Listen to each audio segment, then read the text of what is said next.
Welcome to Talented Universe on this 25th day of July in 2025. All I can say is I'm preparing for a thunderstorm in about 20 minutes, so I'm very excited about that. How about you, Marcia? What's going on there in Well, weather-wise? so far I'm here in Florida. So far, no thunderstorms, but every afternoon you can almost depend on it in the summer. Yeah, isn't that the truth? East Coast is so wonderful like that. Well, we have a very special guest today. Now, I'm probably going to say it wrong now, but uh, now let me try. Let's see. Don't say it this way. Matt Macedo. Yes, you got Oh, it. oh, Yay. good. Yes, I round had of to think. applause. I had to really put on my thinking cap there. I said, "What was I supposed to say?" All good. I've said it all different way. But Matt, how are you doing today? I'm doing great. Thank you guys for having me. And I got to give a shout out. Good morning or hi, Laura, Sandy. I see you guys in the chat. Hi, hi. Hi, Yes. hi. Yeah, so I'll just throw it up here so they can get the recognition, Laura, Yes. uh, and then Sandy. Yes. So So there we big shout out go. to them. They run my Instagram fan page, Oh, just do so you? you know. Oh, so Yeah. they're the big wigs. They are big fans. My number Mm. one fans. So I don't know. I'll let them battle out who's my number one and number two. Well, there you go. Yeah. Yes, that makes all the difference in the world. Yeah. Yeah. Let's see. It says Team Matt Macedo. Oh, There you go. Okay. But Matt, now to let everybody know what you do in this vertical world, yes. first I want to ask you. I forgot to ask our last guest, but we've asked everybody. How would you describe a vertical drama thing to people that don't know what you're talking about when you say you're doing a vertical? Sure. Well, I always start off with saying it's like somewhat history repeating itself in the sense of like where it's going back to soap operas, um, but it's new and it's all vertical format. So it's basically vertical soap operas that anybody can watch directly on their phones, and that's the pitch that I say to anybody that asks me like what do you do, and I say I'm a director. Oh, what do you direct? And I'm like, so these vertical dramas, basically vertical soap operas. So that's my go-to. Um, and of course, like I say, history repeating itself because, after my late grandmother passed, I got a bunch of her VHS tapes. And one of the titles on those VHS tapes was called Treasured by the Moon Goddess. And I was like, my God, that is a title of a vertical. And so it does seem like, there's a little, again, something repeating itself in a way. The But it's only change fascinating. is they've changed billionaire from millionaire on the Exactly. Yeah. VHS tape. Inflation.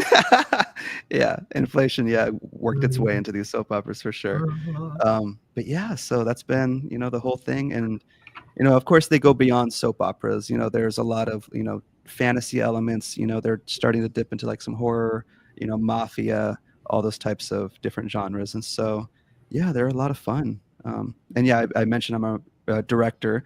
I have written a few verticals as well that's kind of out there being pitched around right now. And yeah, None so have been produced yet. no, none of my own. The And one that you've written yeah, exactly. yet. Yeah, yet. And then I will be also co-producing those as well. I do have my own, Macedo Productions LLC. Mhm. And yeah, because I mean, growing up, I wrote, directed, produced, edited, did all my own short films. And, of course, it's going to be a monumental step forward doing, a feature length project versus like a short. But, thankfully, after directing so many of these projects now, I do feel like I can handle it. Um, and so, yeah, I do want to start off co-producing at first and then get into maybe the producing role as well. But yeah, writing, directing, that's always been the foundation of who I am, because I Mhm. started writing scripts as a teenager, um, and, filming them in high school and stuff. So yeah, my foundation, I call myself just a writer director. There you go. Oh, Marcia, I'll let you go ahead. I Yeah. monopolized the beginning there. Well, So. hi, Ned, and everybody Hi. out there. Was talking about your background. I thought it was really cute and to read and adorable that you started in some of your brother's films. Yeah, yeah. So at the time, yeah, gosh, between 3 and 5 years old, And I wished, like, I talked to him, a few years ago, and I wished we had the video still. I don't know whatever happened to it. Of course, years ago, so I'm sure it's like lost. But yeah, I remember it was this ghost, like, I was a ghost in this sheet, and I was dancing to like Britney Spears, and we did like this really fun little creative visual effect of me like fading um, between like the outside of the door and then fading to where I'm inside the house, like through the door. And yeah, so I mean, that just I don't know what it was. I think a seed was just planted then, just the seed Yeah. of, being a little performer, being a little, just this kid Mhm. just looking for attention, maybe, I don't know. To where that eventually grew to where I wasn't really ever interested in acting, but I got into writing, when I was about 12 to 14 years old, writing scripts.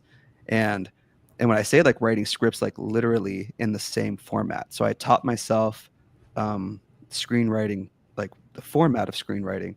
And my first few scripts that I worked on, I did them on Microsoft Word, all manual with the margins and everything. And so that was pretty exhausting. That was a um, pain, I'm sure. yeah, yeah. But I mean, it hammered in that format for me. Mm, And, eventually, I forget what age I was. I was probably like 14 or something. And then I downloaded Final Draft, which is this script writing yeah. software. And I remember just how everything did it on its own. The formatting was just automatic, and I was mind blown. And so I remember I wrote like this feature length script like in 3 weeks or something because I was just like, just typing away so quickly. All the scripts I've written back then, they're all just, like a child's imagination just regurgitated onto a page. There's no like story structure or anything like that. So all of these scripts that I've written, are they would need to be heavily edited in order to work, but I've kept them all. It's just one of those symbols of like, this, just it's just like a kid who's drawing, and artwork, and their parents keep it or something. It's just like those little tokens that I've kept all these years. um, and hopefully, maybe I'll rewrite them to be a vertical, who knows. But mm, yeah, so just that, the passion has always been there. mm, And I made a post recently about how um, it was mostly my dad that was telling me to think of a more realistic path and career. My mom was always very, very supportive. And she was the one like always bringing me down here to Universal Studios, like gosh, multiple times a month usually. Like to where we were kind of sick of it at some point. um, wow. yeah, but she was the one that always encouraged me um, to just follow the dream. And so I knew at a very, very young age what I wanted to do. And I never had a plan B.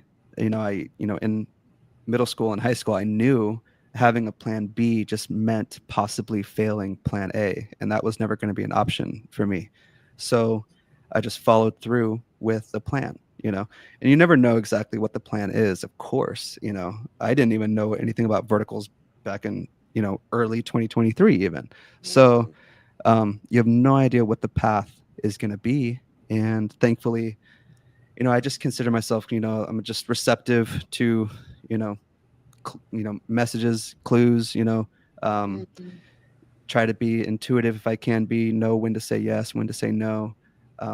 And then just trust. Trust is a big one, trusting that things are happening that are they're meant to happen. I like recently, for example, I know I'm talking so much. no, I'm a go talker. I ahead. told you guys. Yeah. Yeah. I just went a few, like almost 2 months or something without work. And, it's easy to compare yourself to others on social media and be like, why am I not working as much right now?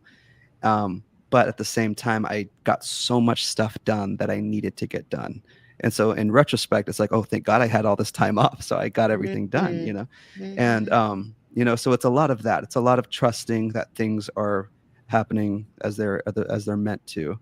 mm, Um, yeah. And I think just trust is the big thing, trusting that mhm, everything's going to work out, trusting that everything is as it should be.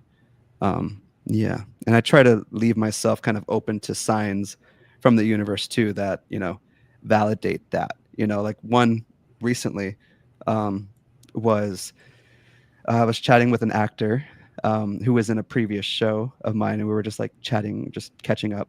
And I happened to get an email from a producer that I'm on my next job with, and I just told him I might have this job with this company. And he happened to say, "Oh, I hope it's with this person." And it was the same person, that same name. Mhm. So, like, those little validating moments, I'm like, "Oh, wow. Okay. So everything is exactly like on the right track, exactly where it should be." So, yeah, it's just being receptive to those kind of messages and those cues. Um, and yeah. So I'm talking a lot. No. Well, in looking at and following your path, sort of, I really enjoyed watching a couple of your shorts, or your Oh, short films, oh and wow. Yeah. for instance, Drug of Choice Mm, was it it it it is hard hitting, hmm. and I wondered where that choice to make that film came from. Yeah. Well, I Mm-hmm. love that we're diving back into my pre-vertical world because this is Mm-hmm. awesome. So, so I made Drug of Choice when I was about maybe 21 or so, and yeah. So, fun little story about that. So, not to throw my parents under the bus, both of them were kind of very vocal about their past with drug use, and just always in a way to encourage their kids not to go down that path. So I wanted to kind of tell this story. And I was living in somewhat of a chaotic household at the time too, not drug related but alcohol related. So I kind of just channeled everything that teenage, or because the character himself was like 17 to 18, so channeling like whatever I was kind of going through subconsciously during that time, with the extreme version of drug use, and kind of combining that, but also, I teamed up with Champions Recovery. It was a rehabilitation center in Kings County where I filmed, where I lived at the time. And so a goal of mine was to not just make this film, but also to send it to rehabilitation centers like all over the place, and kind of just share kind of this reality for this person. And there was like in the original in the original story that I released, there was a happier ending where he became like recovered, and Mm-hmm. and everything was fixed, and his life got better. And that was the one that we sent off to rehabilitation centers. But I do, for some reason, like, go the dread route. I definitely kind of feel like not all films need a happy ending, because life doesn't often have happy endings. So the director's cut of that show ends just as it begins, right, with him lying on the railroad tracks, and Yes. and it ends with a black screen. So I felt like that was obviously the message. I think landed a bit harder for that, in that way. Um, but yeah, that was just an interesting time in my life too. And I think like that film, man. So that film, when it came out, that's the first film that I made that went to a film Film festival. festival. Yeah, it went to the Reno Tahoe International Film Festival, and I just saw somebody went, like another, like a vertical producer, just got their project in there too.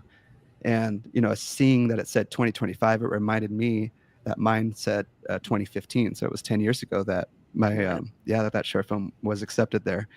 And yeah, so it's just the journey since then. I think I filmed it on a like Canon T3i or something like that, some DSLR. Um, and that was the film that I submitted to film school for me to get accepted into film school. Oh. Um, and yeah, even just sometimes looking back on that short film, I'm like, some of these shots are pretty good, or some, these emotional elements are like they really hit, Yes. so like getting out of my own head, if I were to see a 20-year-old making a film like that, I'm like, okay, there's a foundation here There's for something someone. there.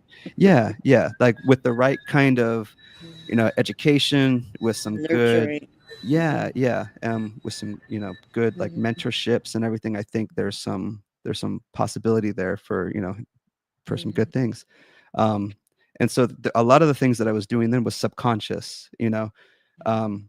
After going to film school, I was able to then understand like the rules, right, of film and the language of film and how to effectively, either break some rules or how to get the message across in a visual context. Um, and so, yeah, I'm very grateful for the friends that I had that encouraged me to leave that small town and come out to LA and go to film school.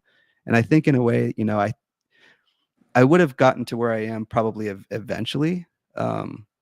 But I think film school definitely helped speed things up. And of course, it helped with the connections that I made too. Like I'm in the vertical space due to meeting a producer that I met, through various, like volunteering on an AFI set via somebody that I met in class, just like, those types of layers that you meet people to meet people. But yeah, so an incredible journey so far. Yeah, that film, very sentimental for me. Yeah, and it actually is available for those who would like to watch it on YouTube.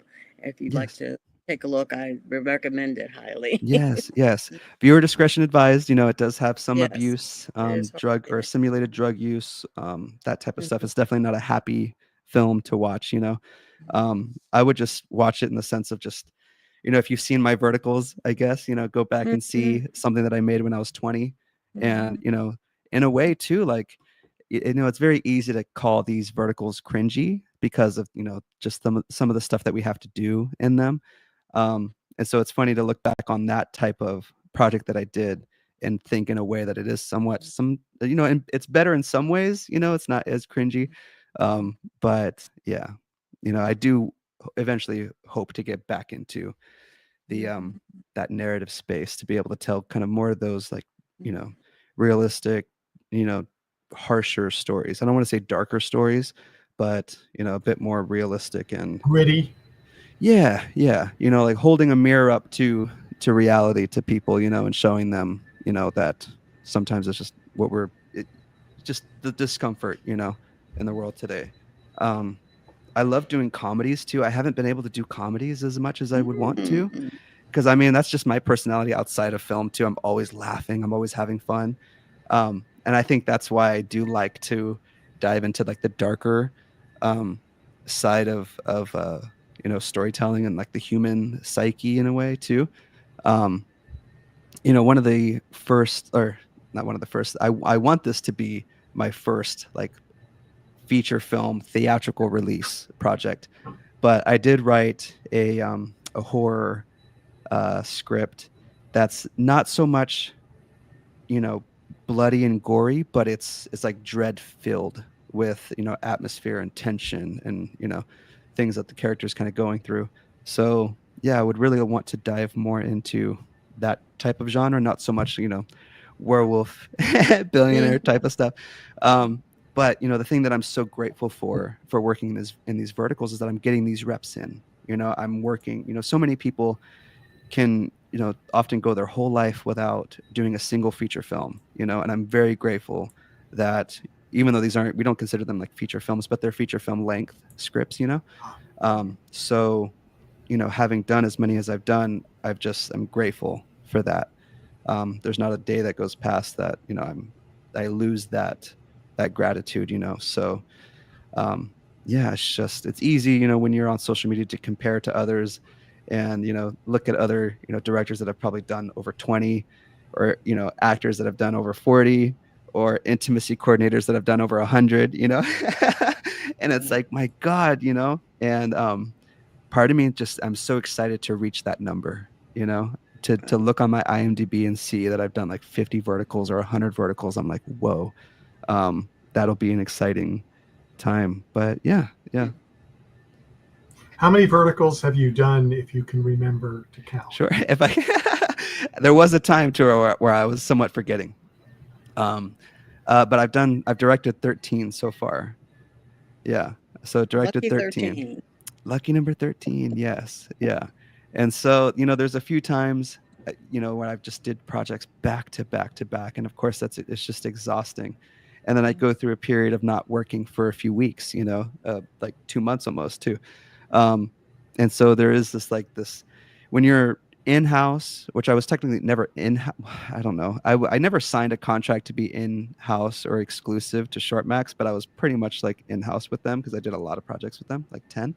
So That's they a just kept lot. me, yeah, they kept me very busy. As soon as I would wrap a project, they would say, "Here's the script for the next one." So that's what I valued that for being like in-house. And then once you get to being freelance, now things are a bit more chaotic. Um, and so kind of just learning to balance that kind of that life of things. But I think like I was saying before the show got started, like I got so much stuff done in the time that I've Yeah. had off that I really needed to get done. So even though I might look back and be remorseful or upset that I had all this time off, in retrospect it was needed. It was very important. So yeah. Yeah, well, let me just go to the chat room. We got two little things here. Petra says, Matt. Hi, Petra. With the wave, love it. And then I don't, when you were making your last comments, this is when Laura put all the hearts. So, Yes, love Laura. Oh, yeah. yeah. So, What has been, at least so far, your most challenging vertical that you've had to direct? oh man, it's funny enough. I would have to say, just going back to the first one. The first one, it was just such a shock to us, and the scripts back then were monumental. It was like 180 pages. Each episode kind of had like a little page break to it. So I think without all of that stuff, it might have been like 150 total or something. So still a lot, still pretty much nearly double what they are now. So yeah, it was just an insane workload. So I mean, this is the first vertical. We get this script that's 150 plus pages long, and you have no idea what you're getting into. I think we had like maybe 10 or 12 days to film the whole thing, maybe even less. I'm blocking it out of my memory. I don't because I just no, don't want to I forget. think Yeah. I'd block it out too. So I totally get that. Yeah. I'm just like, repressing it. But yeah, it was, it was both like the chaotic one, but also like, just groundbreaking. I think the biggest day we shot like 30 plus scenes, or around like 30 pages or so. And I haven't done that many since. We usually average like around 16 to 18 pages per day. But yeah, I mean, obviously the quality hurts because of that. That show is like, oof, it's difficult to watch. But it has, just this, before verticals became, somewhat mainstream, it has this, like indie film vibes, like a bunch of friends coming together to film something, Yes. and so it very much has that kind of energy to it. And so I would just say, that one would be the most difficult, just because of everything that it was just the first time. It was our first time experiencing a vertical, and I think everybody could relate to that. It got obviously easier and easier as the projects went by, because we knew what to expect. And a lot of these shows too, just the coverage is basically the same. It's like a 2-shot or over the shoulder type of thing. There's so many times where, like, thankfully for a project I have right now, I have like nearly a month of prep to do it. I think my show Love Trap, I wrapped Billion Dollar Baby. I had one day off, which was the fitting and the table reading, and then we started filming the next day. And so I was kind of just learning the script, learning everything with the actors too. But I think I have this, like, I guess, I don't know what it is. Just like how I was just describing Call Me Alpha, that show, and I can barely remember things about it in a way. I just like have a clean slate. As soon as I finish a project, I just like, I try to forget. I try to Wipe it out. I forget everything about it. Yeah. And then just hyper focus on a new show. Like so much to where I don't even think I can recall characters' names so much. But yeah, because it's just, of course, when you do it so many, a lot of characters' names are always the same too. Like I think Eric has been Alexander like 5 times or something probably. And then Zach too, Zachary. I always accidentally call him Ryan by accident, because we had 2 projects back to back where his character name was Ryan, and so I'm like, hey Ryan, Zach, But yeah, so in terms of most difficult, it would be Call Me Alpha. In terms of the most fun, just to add my own question in there. No, well, that's There you you've go. already answered one question I was going to ask you. So Oh, cool. Yeah. It's my show now, guys. No, I'm kidding. it pretty much is. Yeah. Yeah. I love it now. Yeah, the most fun, I would have to say, um, Billion Dollar Baby was somewhat like the first like comedic one that we were having fun on. So on that one, we just busted up laughing so often on set, especially that there's a moment when Kirby grabs the a blow up doll. And she's like trying to get the air out of it as quickly as possible, and she was struggling. And we're just behind the monitor just laughing, me and Olivia, our intimacy coordinator, just busting up laughing. So lots of fun on set. And I think I try to make my sets always like that. I'm never the type of director that ever raises my voice or gets upset for any reason, honestly. I believe like it's a flow state that you have to keep on set, so how dare I ever become an obstacle, you know, kind of blocking that flow of things. If there's ever sort of any obstacle that comes up from any other department head or from any department, my job is to solve that and keep the river flowing, Mhm. So yeah, I've learned a lot, from these verticals, and yeah, so it's been my master class, these verticals. 100%. I've learned so much. Yeah. So, my question was going to be, how much prep time do you usually have before you shoot something? Because we have had some other directors that have done TV shows, and some of them have at least several weeks, and just talking to people, and they get their assignment early, and they know it's coming up. They get the script and stuff, but it doesn't sound like that happens too often. Not too often. Verticals. Yeah, not too often. I'm used to maybe a week, 2 weeks of prep, up to a month. I mean, having a month of prep is like it's so epic, and then it's hilarious when you get into like regular feature films. Sometimes they have like 6 months to a year of prep. Yeah, it's like ridiculous. I don't even know what I would do with that much time. I would be like, this is a waste of time, guys. But I love getting all of the stuff fixed in prep, because I'm going through a script right now, and there's so many like logistical things in the script that need to be fixed in order for filming it to be like incredibly smooth and like no problems. Like in the script, there'll be a montage sequence, and the scene heading says it takes place in this house, in a character's house. Well, there's 3 different paragraphs, and the beginning of each paragraph says it's in the living room, in the kitchen, in the bedroom.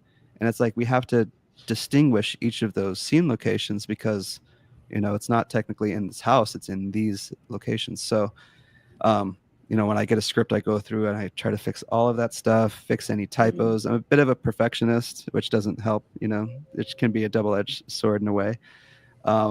But yeah, so I go through, fix a lot of stuff to just make sure when we're filming it that it's just so smooth. I have been seeing so many sets going overtime lately, like 2 hours overtime. Yes. And I'm like, I have never done that. And I don't know really what's going on. Because I mean, I've been out of it for a few weeks. It just hilarious. Changes in a few weeks. It's a whole different industry. Honestly, in a way, it does feel like that. Since the last time that I've filmed on set, there's been projects that I've filmed and released, and so I feel like way behind. But yeah, it's just it's so much going on. But yeah, as it's all fun.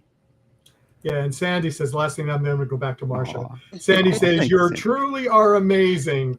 Keep kicking butt. I'm going to keep kicking butt, Sandy. Thank you. Okay, Marsha. When you're talking about filming and so many pages that you have to do, but you also have to have so many cuts. It's end scene, end scene, end scene. Are there some challenges in continuity from scene to scene? Sure. Yeah. I mean, if you have everybody's kind of paying attention to that, not just a scripty. The scripty is kind of obviously like hyper focused on that type of stuff, but directors should keep an eye out for it too. Anybody else should keep an eye out for it. It happens sometimes. A continuity, mistake needs to happen just for comfort. Like I think in stealing my Alpha's heart, actually. There was a scene in the beginning where Eric kind of takes off his shirt, of course, right? As Of they course. do in Verticals, yeah. So he takes off his shirt to give to Abigail, to cover her up in the wedding dress, And then the next scene, they're in the store or like in this like luxury boutique hall or whatever, and he's wearing his shirt again. And so that might come off as a continuity error, but in the moment, of course, he's not going to be in this store shirtless, So there's these things that, it just needs to make sense, even though it might come off as a continuity error. Just obviously, this is the way it needs to be. So, yeah, it's just, it's not just keeping an eye on that stuff, but it's making it fit within the world and making it like make sense, But yeah, so the way that we usually film, right, is we block shoot things per location, right? So we'll film all of the bedroom scenes at once, even if it's like episode 1, episode 10, episode 40, whatever, we'll shoot all of those scenes at once. More specifically, we'll shoot all the day scenes and then all the night scenes, that type of thing. And so it's a lot of back and forth. The actors might film one scene and then they'll run downstairs, get changed for the next scene, come back up, and then we do it again. And so it's like a very well-oiled machine, right? Because it's been an industry now for nearly 100 years. So there's an established routine to do things. The new thing, I guess, would be the formula of Verticals and the and the specific tropes that need to be put in them. But yeah, just the filming it, yeah, it's just there's a specific tradition that we just do of everything at the same time. Like I know some people might think that we shoot a show in order, like we actually start with episode 1 and go in order of the whole scenes, but it's way all over the place usually. Very few that I've found shot. So as a director and as a viewer, I'm going to put in a plea to get some blooper reels. I love doing the blooper reels. Yes. And it's so funny because I posted some and then you start seeing all the other, the other Facebook or the Instagram accounts posting them too. But isn't that amazing how that works? You do something that's good and then they all come. They want to see it. It's great. It's great. I started seeing some trailers starting to give the actors credit as well. They haven't given the director credit, but they give the actors credit. So we're moving, because that was what I did not like when I started the show back, when I started trying to get people back in November. It was like I had a hard time finding who was in them. Yeah. It's so sad. It was so like, wow. Yeah. And when I first did the trailers for them, I didn't even ask for permission, which was risky. I didn't ask. It was one of those moments where I'm like, I'd rather ask for forgiveness than for permission. Right. And then I just put it out there. Thankfully, the person over at the head honcho at Short Max, when I first did that for The Unwanted Mate, he was like, the world needs to see this. Like I'm like, all right, dude, calm down now. But he, he really enjoyed that trailer. And so, I figured since, I just did that, I guess I'm just going to do that for all my shows from now on. Cool. So the only show I haven't done that for recently was Fated to Be So. And it's because I had a lot of stuff going on here. But part of me also is like, maybe I should start just saving those trailers that I edit for shows that I have written also. So just making it more kind of like an exclusive thing to where it's the shows that I'm more heavily involved in, because it is a lot of work. I see a show is released. It's at least like 12 to 15 hours or so to edit a trailer. And if I have stuff going on, it's like, oof. Then you do it and you make sure that your name is prominent on every other frame. For sure. And I mean, I love, I do consider them like my reels, right? So it's if anybody, if I have a producer that's interested in hiring me or anything, I encourage them to go to my website and they're able to see all of the trailers that I edited for the shows. And it's purely just for that reason. It's purely for social media and my website. The platforms themselves don't use the trailers for anything. But I mean, that's fine. To get around on Instagram and nowadays, that's good. That's all it needs. That's all I need from it. Yeah. 100%.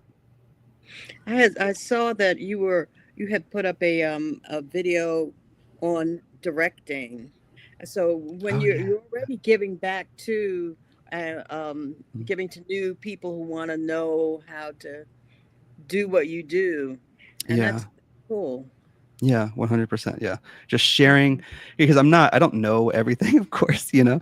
I'm purely just kind of sharing what I'm learning as I'm learning it.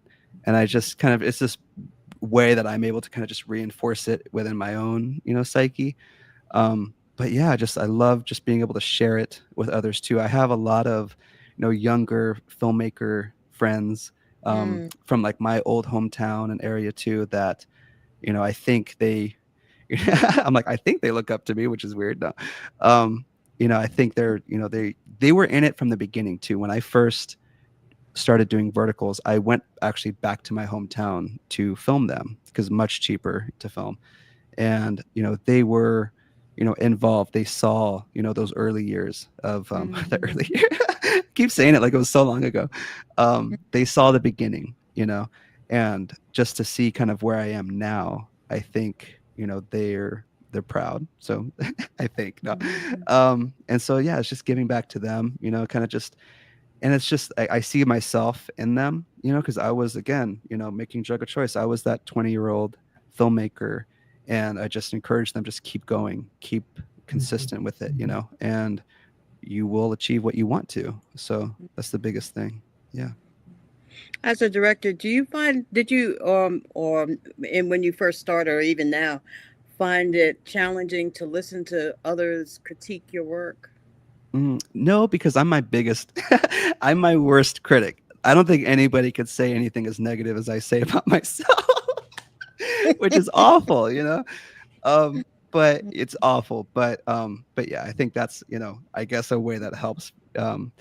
I think, I as soon as I finish a project, I'm able to critique it and see like Mhm, what I did wrong and what I wish I would have done. And so if anything, like I'm able to take other people's criticism and their, criticism or critique, is either validating to me, or, I can just think of, or, maybe it's just not for you, specifically. mhm, So, it's like some of these projects that I'm pitching around, these scripts that I've written, I'll get some feedback from people saying, it's pushing the envelope too much, it doesn't fit within the climate right now. So hold off on the script for another year or two. And, that's their perspective. Meanwhile, I hear other people saying this is exactly what's needed right now. And that's my feeling. My feeling is this is what's needed right now. So, everybody's different, um, I think it could be very dangerous, obviously, for someone that's like susceptible to like taking on others' opinions and having like your own reality kind of shaped around what they think. mhm, So that's, dangerous. And, I try to stay out of that, I think so just stay in my own head, in my own world, Yeah. Well, world building as a director has got to be a lot of fun. I Yes. mean, Yeah. you bring Absolutely.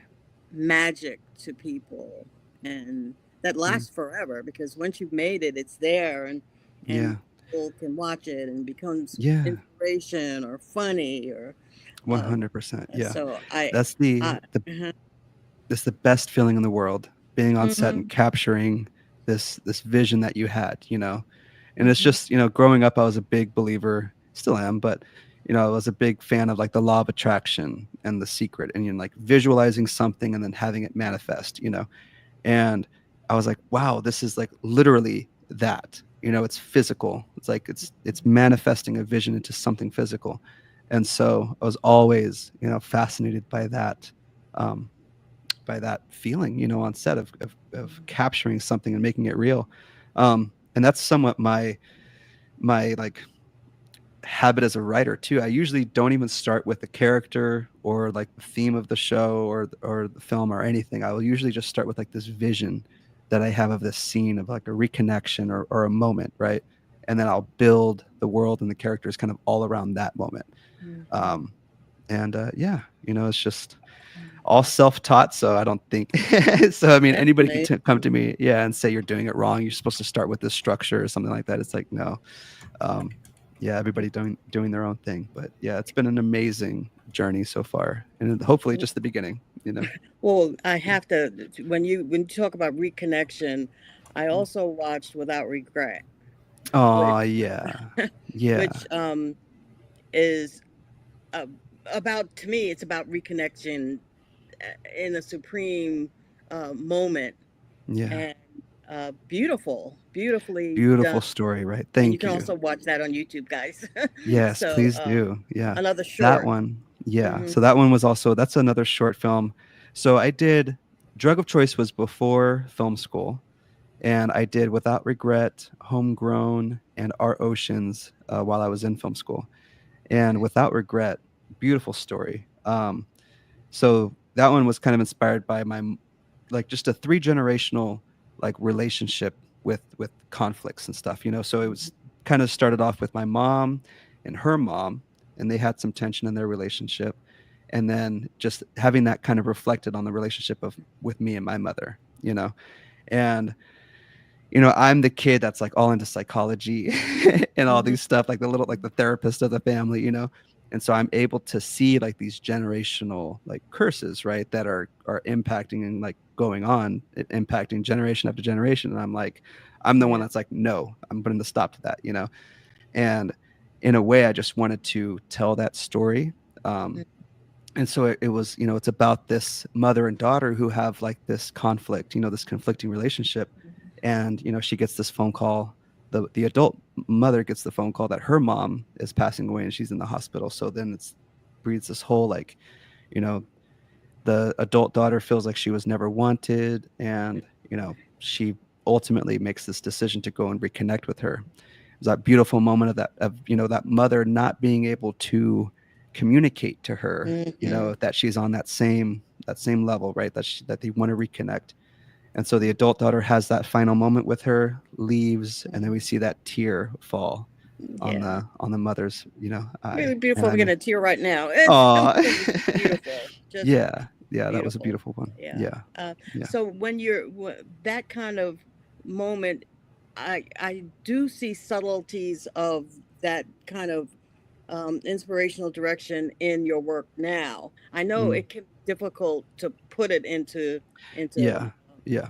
Hmm. Because it's not intentional. There's so many things. I'm sure if you watch like Drug of Choice or any of my other short films, you Yes. see probably some commonalities Yes. in what I'm Hmm. filming, and that's just all unconscious. That's just whatever's kind of deep rooted in here, coming out in film. So maybe, hopefully one day I'll get to a point to where there's people that analyze my short films, and maybe that will be when I'm able to see it clearly, if somebody analyzes it and really puts everything into words. But for me, it's just, a habit. It's just this, I don't know exactly what it is. I Mm. can't put words to it. It's just doing the instinct, And so, yeah, yeah. Thank you. Yeah, thank Well, you guys. I had one other comment. Well, they just made a comment. And I just lost it. I see Laura says I'm a Yeah, goofball. yeah, that's the one. That's the one. Whoops. Yes, I'm a goofball. I know, Laura. Yes, you're a good ball, and yes, And he then great book does. writer. Great book Yeah. writer as well. Mhm. Yes. Yeah. I have some books out on Amazon. There's one that's I've written called The Art of Intuitive Filmmaking. It's how to harness your instincts as a Mm. director, just talking about, I improvised a short film. This is before Verticals, actually, like right before. I was working on this feature film that shall not be named because it was horrible. Really Oh, awful, good. I'll really go look it awful. out. I know, it's called Bloodline. Let me just give it to you now. Yeah, you should watch it. Actually, it's going to be like a cult classic for yeah. So I was, just helping out with like Crafty on that set, and me and a couple of the younger filmmakers, like I was saying or mentioning earlier, we're all staying in this Airbnb. So we just wrapped filming like 12+ hour days, and so it's like maybe like 1 o'clock in the morning or something, and we're all just like hanging out. I don't know if we already wrapped the film, maybe, but for some reason we all stayed up very late that night, and we were waiting for, I think, the makeup artist to come back because she was staying at our Airbnb also. And we're just hanging out, and then we have this like we hear a noise on the inside. So we're all chilling out in the backyard, and then we hear a noise inside, and we're like, oh my God, we should go investigate it. Let's go check it out. So we're all looking through the house, make our way out to the front door. And then when we come back inside, just a little note too, like there's this, like the automatic door lock. For some reason, even if the doors, it's like on a timer. So it's just going to automatically lock, even if the door is wide open, like it just locks for some reason, like meaning that the latch comes out. And so there's a moment where he goes to close the door. And because of that, because of the automatic latch coming out, the door doesn't close. And in that instant, like as soon as the door bounced off the wall, I had like this rush of visuals coming to me. And I was like, ooh, do you guys want to make a short film right now? And it was just this immediate burst of like inspiration, creative energy to where even they were like, yeah, let's do it. So we just jumped on it. And of course, like no shot list or no planning of the story or anything like that. It was just pure intuitive. Let's just capture something. And, kind of just basing off of what we just kind of did, right? Being in the backyard, hearing something, going to investigate it. We just did that. Kind of introduced some elements into it of paranoia and all of that. And so when he goes to the house, same thing, hears this noise, but nobody's there. And then he goes to shut the door. And as soon as the door shuts, boom, this, entity, whatever it is, this farmer, this evil person, bursts through the door and then chases him throughout the house. And so it was really a fun little jump scare. Just a fun little, short film. And everybody that I showed it to also afterwards, they were like, "Damn, this is actually really good." And so we made some like, little fun sequels afterwards. It was called The Sinister Strain on that one. Yeah. Okay. The Sinister Strain. It started off with the character smoking. And so the strain, of what he was smoking is, we started coming up with like this whole, backstory of like this farmer maybe grew this substance and cursed it because people wanted to come steal it or something like that. So whoever smoked this is now cursed, and they go into this dark hallucination type of trip, but where he actually, it's like Freddy Krueger mixed with, but it was a really fun little just short film that we just improvised, so the book kind of dives into just capturing that kind of intuitive energy, kind of what went into making it. I share a lot of like other examples of like intuition and post-production and filming and all that kind of stuff, and it would be very boring if it was just me. So I included like other higher profile directors and like their experience with what they've said about intuition and all that kind of stuff. So that's one book. I am working on a second version because again, that one came out like I think after I did the first vertical, and back then I was like so hesitant to include anything about a vertical because I was like, I don't know if I can get sued for just talking about it or anything. But now, I think, after doing so many, I have more knowledge to share, right? So I do want to do a second version, really diving into what I've learned working on all these verticals. And then another book, which is like just a prompted journal. It's just a blank book with a bunch of, like put in the film name, and, it's more of an educational journal for all filmmakers, really, if they want to learn like the language of film. And kind of a workbook, kind of. Yeah. So it's basically, if you're watching a movie, you can, watch and kind of just like answer some questions that the book is asking of you. Yeah. And so it's something that I wish I had in film school, honestly. So that's just something that I made for the younger self, Even after making that, I took a bunch of copies to my film school that I used to go to, and then just gave it to the library. And I'm like, here you go. Hopefully some students will want it. But yeah, so did that. It's just fun. Yeah. I have another, I never really advertised this one just because it's like a gag gift, it's just a gift that should be, it's made fun of, but, it's a children's cutting book, and it's called Lights, Camera, Cut. And it's like film themed. It has like film emojis type of thing in it, like camera crew and film reels and all that kind of stuff. And it's just like a dotted line around it, so that way kids can like cut out shapes and stuff. And so it's like a book meant to be totally destroyed. but I don't really advertise that one much just because it's like, you know. It's But the neat. other ones, yeah, it's cool. It's fun. Yeah, yeah. My demographic, I don't know if they have kids so much, but yeah, yeah. So Sounds like fun. yeah, yeah, yeah, Is that on Amazon as well? Or yeah. All three on okay. Amazon. Yeah, I think if you just search my name on Amazon, or if you search Mhm. up one of the books and then you click on the author name, you might see it The that will way. come up. Yeah, yeah. I think they'll come up that way. Yeah. Now, we do have a question from Christine Elizabeth. Can you Ooh. talk more about elevated content, where verticals are going? Which apps looking for elevated content? Mm-hmm. If you even know for sure, or if things keep changing every week since you've been out of it for a couple of weeks. I don't even know what's going on. No, I'm kidding. In terms of like, I'm going to assume by elevated content, they mean like elevating the quality of it to where it's not so much like That's what I abuse would think. and Yeah. and to where it's, unfortunately, it seems like it's the opposite right now. And it's so interesting because there's a small group of fans on Instagram that are very vocal about not wanting abuse and bullying and all of these negative, Mhm, mhm. moments in these shows. But the data is the opposite. These shows like Divorced at the Wedding Day, for example, with Tiffany. I just watched it for some research and I was like, whoa, because it was just, she was poor thing. I need to send her a message like, poor thing, dude, you went through hell on that one. But yeah, if you guys see Divorced at the Wedding Day, so much abuse going on. Mhm. And I'm like, wow, but it's like well over 100 million views on See, Jumbo. that's the thing, and it's Yeah. Yeah. And so, and I just came out with a show, The Mafia's Forbidden Virgin, I think it's called. So very questionable title, but the show, yes. but I think for whoever saw the show, I think I got one review on it recently and she was like, ignore the title, ignore this. It was actually pretty good, but that show has like 3 million views or something. And so the data, these companies are purely data driven. So Oh, they it's don't all really data. care. It's all, Yeah. Yeah. Yeah. Yeah. So and they which don't makes really total care. sense. Which makes total Yeah, sense. I get it. I get it too, and I Yeah, get that means my scripts, they're a risk. They really are a because risk they're to. different. Because they're Yeah, different.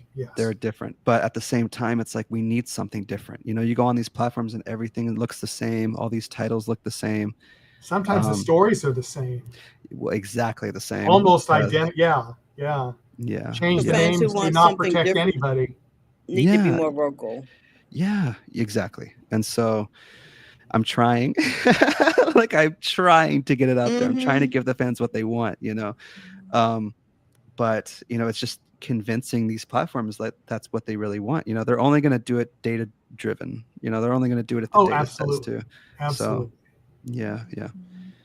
So that's the thing. And how But many memberships they get, yeah, yeah. and Oh, and in what terms they of click on.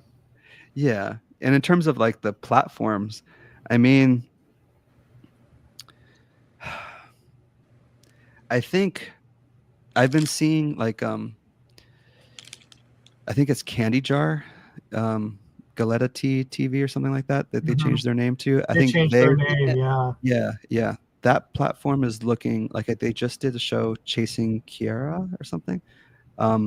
Like that one, like those show. I think that platform is going to do really well. Vigloo, I think, is doing really well. Drama Mhm. Box. Um, I've been hearing some things about Real Short. I mean, they're one of the bigger platforms, so I'm not here to say like anything negative about them, of course. Um, it's just just They some were the things. first ones that I found. So Yeah, yeah. And so they're obviously, I think, the biggest one. I think Drama Box is mhm. either the It's biggest also next. or right behind Yeah, them. or Yeah. right behind, or tied. Yeah, exactly. So, there's hundreds of apps too. There's so many. And I even know people trying to make a new app too. Um, and I mean, why not? The opportunity is out there. I see so many like LinkedIn posts of people saying like, mainstream Hollywood, whenever you're ready, get in this, and people are printing money, you know, and it's just like, okay, like I'm just Yeah. waiting for any of these bigger players to get in on it.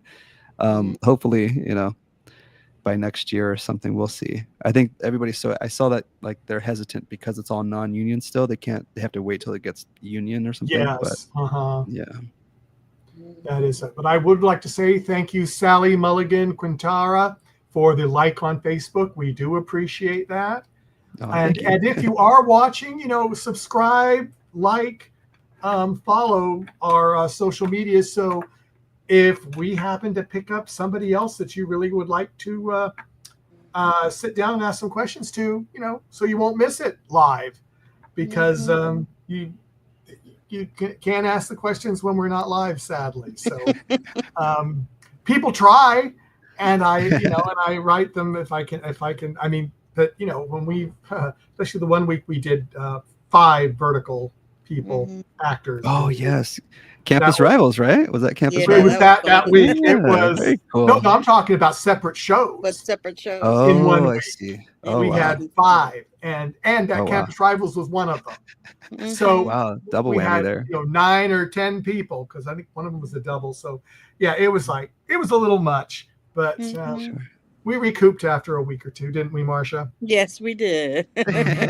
Good. Oh, awesome. Yeah, but we look forward to when other things that we do have people on, they come to. So Yeah, yeah. that's kind of slow right now. So Appreciate we're that. enjoying our vertical people. So Oh, good. Yeah. And Marcia, you really surprised me pulling out some questions about the old short films. Thank you. Oh, no, we gosh. like to delve. That's why when I send most of the thing in saying and hobbies and other stuff, Sure. because Yeah. we yeah. do, we're focusing right now on verticals, but we want to know everything about you. Everything. Sure. Sure. And I it really, adds yeah. to Sure. it adds depth. Yeah. And it's so enjoyable to Yeah. talk to you about Oh, thank you. what makes you you. Oh, Yeah, yeah. what makes you Yeah. you. Mhm. Especially just anybody in this vertical field, right? Because it's this perfect time right now where it really is like these, I think they're just superstars in the making.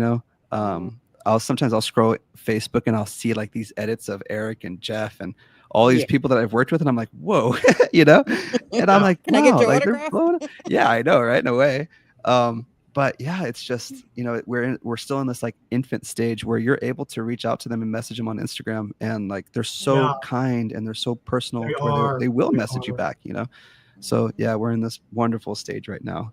Mhm. Yeah. So Oh, thank you, before we Laura. close, what Yes. we know you hardly have off time, but and you've been dealing with some construction in the area, but what do you do for, just Matt relaxing time? Oof. It does kind of seem, ridiculous to say, but growing up, this kind of stuff was my hobby, filming and writing scripts and working on scripts and all that kind of stuff. So I do consider what I do fun, as much as ridiculous as that says, as ridiculous as that does sound. I do. I'm very grateful for what I'm doing. It's one of those things to where you find what you love, then you're never working a day in your life, Yeah.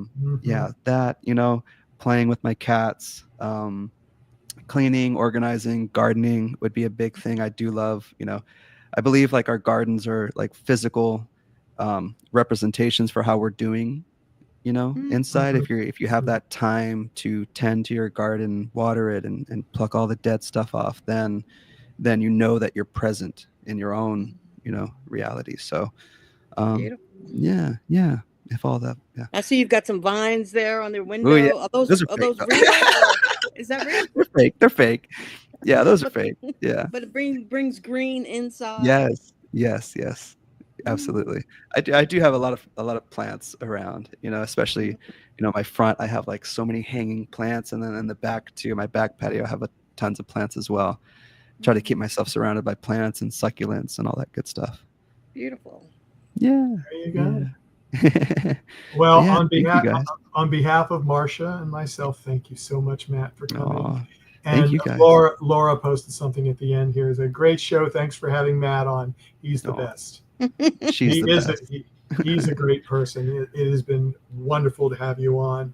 No, And thank you. everyone, please watch some of our other podcasts that we've done, and some people that Matt has worked with. So Yeah, absolutely. Yeah. so go ahead and watch those, and enjoy. Watch the future ones. As I was telling Matt just before we went on, I just got someone confirmed for tomorrow at the last minute at 7 p.m. Eastern time. Woohoo. Yeah, woo woo. And it's like Annalisa's Southwest Wall will be on with us at 7 p.m. Okay. Nice. So she'll be joining us. I'll get that up really soon so you can all see it. But on behalf of Talented Universe and NDB Media, thank you all for coming, and we'll see you again soon. Bye bye. Awesome. Thank you, everybody. Bye.